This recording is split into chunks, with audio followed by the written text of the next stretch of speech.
Setelah Nabi Musa alaihi salatu wassalam berhasil menyeberangkan Bani Israel dari kejaran Fir'aun, sehingga Allah subhanahu wa ta'ala tenggelamkan Fir'aun di Laut Merah dan mata-mata Bani Israel menyaksikannya.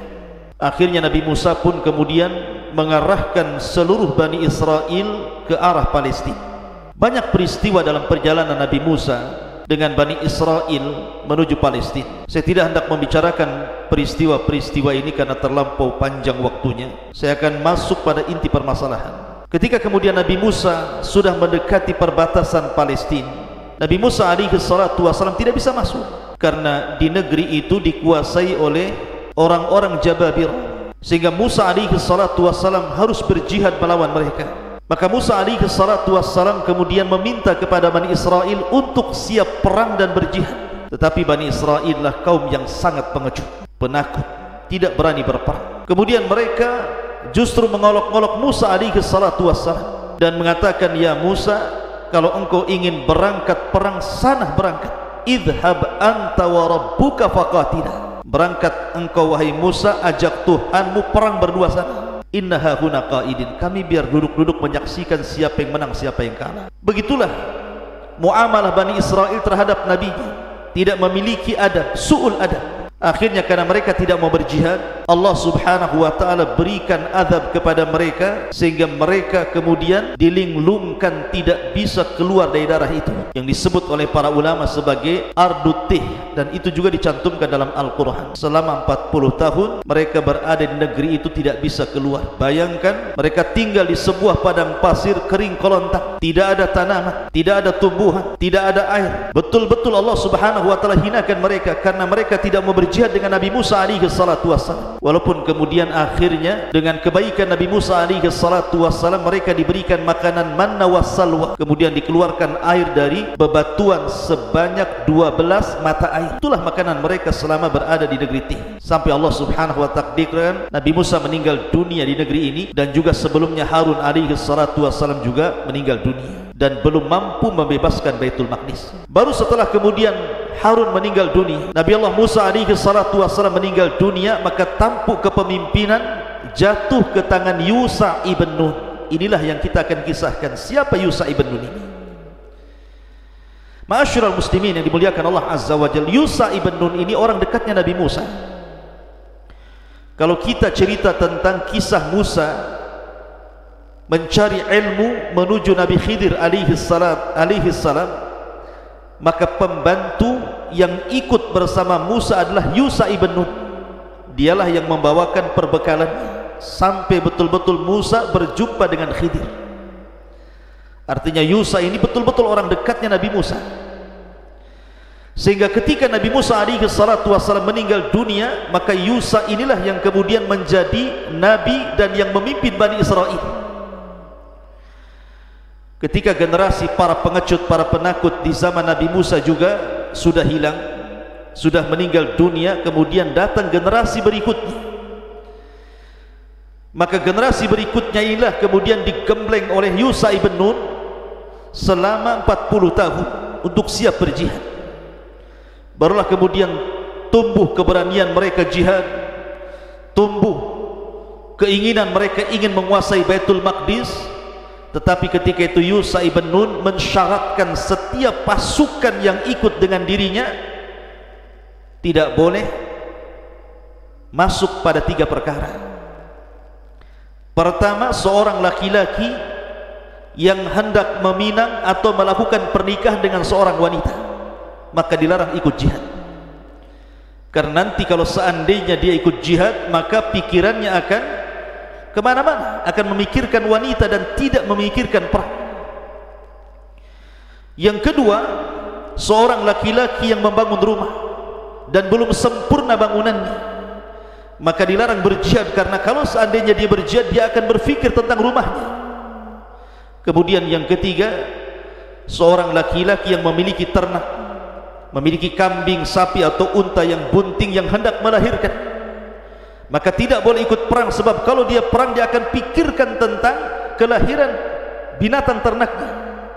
Jadi memang Yusha ibn Nun ini memilih orang-orang pilihan yang hati mereka hanya tertambat kepada Allah dan tidak ada dunia sama sekali. Memang diajak jihad betul. Ma'asyiral muslimin yang dimuliakan Allah Azza wa Jalla. Makanya Allah Subhanahu wa taala berfirman, "Innallaha yuhibbul ladzina yuqatiluna fi sabilihi saffan ka'annahum bunyanun marsus."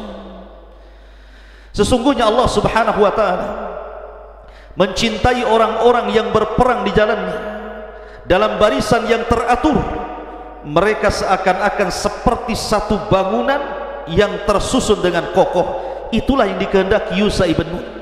Memang pasukan itu disiapkan betul-betul dengan sangat matang, sehingga 40 tahun Yusha melatih mereka untuk berperang. Sampai pada waktunya maka mereka siap jihad, dan semua orang-orang pilihan.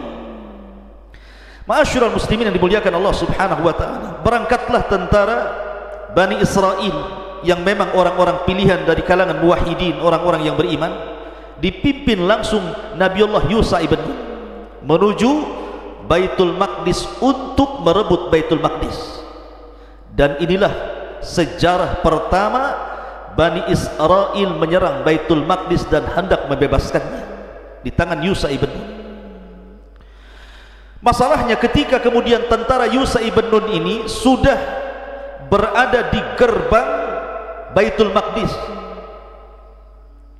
maka gerbang itu tidak bisa dihancurkan, sehingga mereka terpaksa harus mengepung gerbang itu selama sittata syuhur, 6 bulan. Bayangkan, mengepung benteng tidak bisa dirobohkan karena serangan-serangan dari dalam itu luar biasa, panah, tombak luar biasa berhamburan, sehingga mereka tidak bisa masuk dan tidak bisa memecahkan gerbang. Selama 6 bulan mereka sabar. Bayangkan, 6 bulan itu bukan waktu yang singkat, sebab mengepung sebuah benteng bisa saja kehabisan bekal, kehabisan tenaga, kehabisan waktu, sehingga mereka akhirnya kalah tanpa ada pertumpahan darah. Tetapi memang Allah Subhanahu wa taala sudah memberikan kepada Yusha ibn Nun pasukan-pasukan yang sabar dan siap membebaskan Baitul Maqdis. Maka pasukan ini betul-betul sabar mengepung benteng itu sampai pada waktunya Allah Subhanahu wa taala takdirkan benteng Baitul Maqdis itu roboh. Ma'asyiral muslimin yang dimuliakan Allah Azza wa Jalla. Makanya Allah Subhanahu wa taala berfirman, "Wa ka'ayyin min nabiyyin qatala ma'ahu ribbiyuna katsir fama wahanu lima asabahum fi sabilillah wa ma dha'ufu wa mastakanu wallahu yuhibbus sabirin." Dan berapa banyak para nabi yang berperang bersama mereka, sejumlah besar dari pengikutnya yang betul-betul bertakwa kepada Allah. Mereka tidak menjadi lemah karena bencana yang menimpa mereka di jalan Allah, dan tidak lesu dan tidak pula menyerah kepada musuh. Allah menyukai orang-orang yang sabar. Jadi memang tentara Yusha ibn Nun adalah bukan tentara yang disiapkan sebelumnya oleh Nabi Musa, mereka para pengecut. Tapi generasi ini adalah generasi para pemberani, orang-orang pilihan, sehingga dengan kesabaran mereka berhasil menjebol benteng Baitul Maqdis. Akhirnya terjadi perang yang luar biasa maha dahsyat kala itu, sampai-sampai banyak orang yang meninggal dunia, sampai-sampai tentara Yusha ibn Nun yang mati syahid sebanyak 12,000 pasukan Yusha ibn Nun harus gugur mati syahid dalam perang ini. Karena ini perang perdana, perang pertama Bani Israel hendak membebaskan Baitul Maqdis. Akhirnya kemudian setelah perang lama sekali, tidak kunjung juga dikalahkan, sampai pada waktunya Allah Subhanahu wa taala betul-betul menampakkan pertolongannya. Yusha ibn Nun dan pasukannya hampir-hampir mengalahkan mereka. Masalahnya, ketika Yusha ibn Nun hampir-hampir mengalahkan mereka, itu ketika matahari hampir terbenam, masuk waktu maghrib di hari Jumat. Sementara orang-orang Yahudi itu sangat mengagungkan hari Sabtu. Mereka tidak boleh berperang di hari Sabtu. Sementara mereka sudah siap mengalahkan, tinggal beberapa waktu saja orang-orang itu siap mengalahkan musuh-musuhnya dan bisa merebut Baitul Maqdis. Tiba-tiba kemudian matahari meninggi dan hampir tenggelam. Maka Yusha ibn Nun akhirnya memandang matahari, dan ini salah satu mukjizatnya Nabi Yusha, satu-satunya nabi yang bicara dengan matahari. Kata Yusha ibn Nun, dia mengatakan, ya ayyatuha syamsu innani ma'murun wa anti ma'mur. Wahai matahari, sesungguhnya aku hamba yang diperintahkan Allah dan engkau juga makhluk yang diperintahkan Allah. Kulluna nasiru ilallah, kita semua berjalan karena Allah subhanahu wa ta'ala. Allahumma sbih, Allahumma ihbisha li sa'atin. Ya Allah, cegahlah matahari itu, jangan sampai tenggelam sebelum perang ini dimenangkan. Subhanallah, Allah kabulkan doanya Yusha ibn Nun, dan ini salah satu mukjizat terbesar Yusha ibn Nun, bisa menghentikan matahari. Matahari itu tiba-tiba diam dan tidak terbenam, dan perang terus berkecamuk sampai akhirnya kemudian Allah subhanahu wa ta'ala takdirkan Yusha ibn Nun dan pasukannya berhasil membebaskan Baitul Maqdis. Baru setelah kemenangan itu dicapai oleh Yusha ibn Nun, barulah matahari terbenam dan masuk di hari Sabtu. Ma'asyiral muslimin yang dimuliakan Allah subhanahu wa ta'ala, setelah kemudian Allah subhanahu wa ta'ala menangkan, Bani Israel berhasil masuk ke Baitul Maqdis. Dan ingat, Baitul Maqdis adalah tempat yang sangat mulia.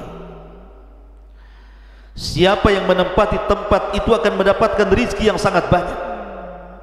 Makanya Bani Israel setelah kemudian berhasil mengalahkan Baitul Maqdis, membukakan Baitul Maqdis dan mengalahkan para penghuni sebelumnya, maka Yusha ibn Nun sebagai rasa syukur kepada Allah subhanahu wa ta'ala memerintahkan seluruh Bani Israel, pasukan Bani Israel, jangan masuk kecuali sujud kepada Allah azza wa jalla, karena bentuk syukur. Kemudian yang kedua, disuruh mengucapkan Allahumma gfirli, ya Allah ampuni dosa-dosaku. Tapi subhanallah, lagi-lagi Bani Israel umat yang sangat degil. Perhatikan firman Allah subhanahu wa ta'ala, wa idh qulna dkhulu hadhihi alqaryata faqulu minha haitsu syi'tum ragadan wadkhulul baba sujjadan wa qulu hittah naghfir lakum khatayakum wa sanazidul muhsinin. Dan ingatlah ketika kami berfirman, masuklah ke negeri ini, maksudnya Baitul Maqdis, maka makanlah dengan nikmat dari berbagai macam makanan di dalamnya yang ada di sana sesuka dirimu, tetapi masukilah dari pintu gerbangnya sambil membungkuk sujud dan katakanlah, bebaskan kami ya Rabb dari dosa-dosa kami, niscaya kami ampuni kesalahan-kesalahan dan kami akan menambah karunia bagi orang-orang yang berbuat kebaikan. Jadi perintah Yusha ibn Nun itu sebagai bentuk rasa syukur. Bani Israel berhasil membebaskan Baitul Maqdis, dan negeri Baitul Maqdis itu penuh dengan nikmat yang luar biasa. Setelah mereka berada di sebuah negeri linglung, tidak ada satupun makanan yang bisa dimakan kecuali manna dan salwa. Tiba-tiba kemudian mereka berhasil membukakan Baitul Maqdis. Kala itu negeri yang sangat kaya, makanan macam-macam, rezeki Allah yang luar biasa. Makanya Yusha ibn Nun mengatakan, masuklah dengan cara sujud, kemudian katakanlah Allahumma gfirli, ya Allah ampuni dosa-dosaku.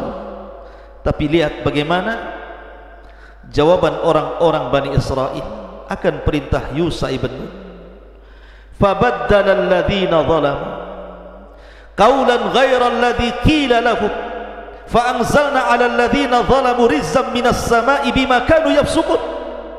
Lalu orang-orang zalim itu tiba-tiba mengganti perintah dengan perintah lain yang tidak diperintahkan kepada mereka. Maka kami turunkan malapetaka dari langit kepada orang-orang zalim itu karena mereka selalu berbuat fasik. Apa pelanggaran mereka? Pertama, ketika Yusha ibn Nun menyuruh mereka untuk sujud, malah mereka kemudian berjalan membelakangi. Ini kan kurang ajar. disuruh sujud malah berjalan membelakangi. Yang kedua disuruh mengucapkan hittah. Hittah itu artinya Allahumma gfirli, ya Allah ampuni dosa-dosaku. Mereka ganti kata hittah dengan hintah. Hintah ini makanan. Disuruh untuk meminta ampun malah minta makanan. Kurang ajar Bani Israel. Makanya kenapa Allah Subhanahu wa taala mengatakan fa anzalna 'alal ladzina zalamu rizzam minas sama'i bima kanu yafsukun. Maka datanglah malapetaka dari langit kepada orang-orang zalim itu. Apa malapetakanya? Ada yang mengatakan Allah kirim penyakit taun, semacam wabah. Ribuan Bani Israel meninggal karena wabah ini. Persis seperti mungkin sekarang di zaman sekarang ada wabah corona. Allah Subhanahu wa taala betul-betul azab Bani Israel dengan diturunkan taun kepada mereka. Sehingga Allah Subhanahu wa taala gambarkan dalam Al-Qur'an bagaimana taun kemudian menimpa mereka, sehingga mereka ulufun hadarul maut, ribuan manusia itu lari dari taun karena menghindari kematian. Dan itu akibat ulah mereka, karena kebiasaan Bani Israel apabila bermuamalah dengan nabinya cuma dua. Pertama, mengingkari ajaran nabinya. Yang kedua, atau mungkin membunuh nabinya. Perhatikan firman Allah Subhanahu wa taala, walaqad atayna Musal kitaba wa qaffayna min ba'dihi birrusul wa atayna Isa ibn Maryam al-bayyinati wa ayyadnahu biruhil qudus afakullama ja'akum rasulun bima la tahwa anfusukum mustakbartum fafariqan kadzabtum wa fariqan taqtulun. Dan sesungguhnya kami telah mendatangkan Taurat kepada Musa, dan kami telah menyusulinya berturut-turut sesudah itu dengan rasul-rasul, dan telah kami berikan bukti-bukti kebenaran berupa mukjizat kepada Isa putra Maryam, dan kami memperkuatnya dengan Ruhul Kudus. Apakah setiap datang kepada kamu seorang rasul membawa sebuah ajaran yang tidak sesuai dengan hawa nafsu kalian, kemudian kalian sombong, lalu sebagian kalian mendustakan dan sebagian kalian membunuh para rasul? Lihat Allah katakan fariqan kadzabtum wa fariqan taqtulun. Sebagian mereka Bani Israel terkadang mendustakan rasul, bahkan sebagian mereka membunuh para rasul. Siapa yang membunuh Yahya bin Zakaria? Bani Israel. Siapa yang membunuh Zakaria? Bani Israel. Bahkan ada satu desa 70 nabi dibantai dalam satu hari. Makanya Allah Subhanahu wa taala katakan yaqtulunal anbiya'a bighairil haq. Mereka suka membunuh para nabi tanpa hak dibenarkan.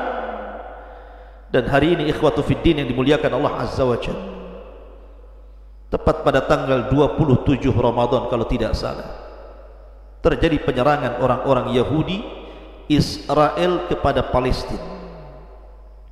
Mereka membunuh orang-orang yang tidak berdosa, perang yang tidak ada aturan, membunuh anak-anak, membunuh wanita-wanita, membunuh orang tua. Islam melarang. Islam punya adab dalam berperang. Tidak boleh membunuh anak-anak, tidak boleh membunuh perempuan, tidak boleh membunuh orang-orang tua. Kalau hendak membunuh, bunuhlah tentaranya. Tetapi mereka sudah tidak punya aturan, karena memang dari dulu Bani Israel, orang-orang Yahud, mereka suka membunuh para nabi. Yaqtulunal abriyah, membunuh orang-orang baik tanpa ada hak yang dibenarkan. Dan kita hanya bisa berdoa kepada Allah Subhanahu wa taala, semoga saudara-saudara kita di Palestina Allah menangkan. Karena bagaimanapun Islam akan datang kejayaannya, akan datang masanya Islam jaya dan akan menghanguskan orang-orang Yahudi. Ma'asyiral muslimin yang dimuliakan Allah Subhanahu wa taala, maka kembali kepada kisah setelah kemudian Yusha ibn Nun berhasil merebut Baitul Maqdis, kemudian Bani Israel menempati Baitul Maqdis, kemudian berjalannya waktu, akhirnya kemudian Yusha ibn Nun pun meninggal dunia. Kemudian digantikan para nabi setelahnya dan para nabi setelahnya sampai kepada zaman Nabi Samuel. Disinilah kemudian Bani Israel bosan dipimpin para nabi. Mereka ingin dipimpin oleh raja. Kami tidak mau yang memimpin kami seorang nabi. Akhirnya mereka meminta kepada Nabi Samuel untuk dipilihkan kepada mereka seorang raja, agar mereka kemudian bisa kembali jaya. Karena sebelum kemudian kedatangan Nabi Samuel ini, karena mereka selalu menghinakan para nabi, membunuh para nabi, sehingga mereka kemudian dihancurkan oleh seorang raja zalim namanya Bukhtun Nasr. Sebagian mereka ditangkap, dibunuh, dijadikan tawanan. Akhirnya mereka menjadi hina. Karena kehinaan itulah mereka meminta kepada Nabi Samuel untuk dipilihkan raja supaya mereka kembali jaya.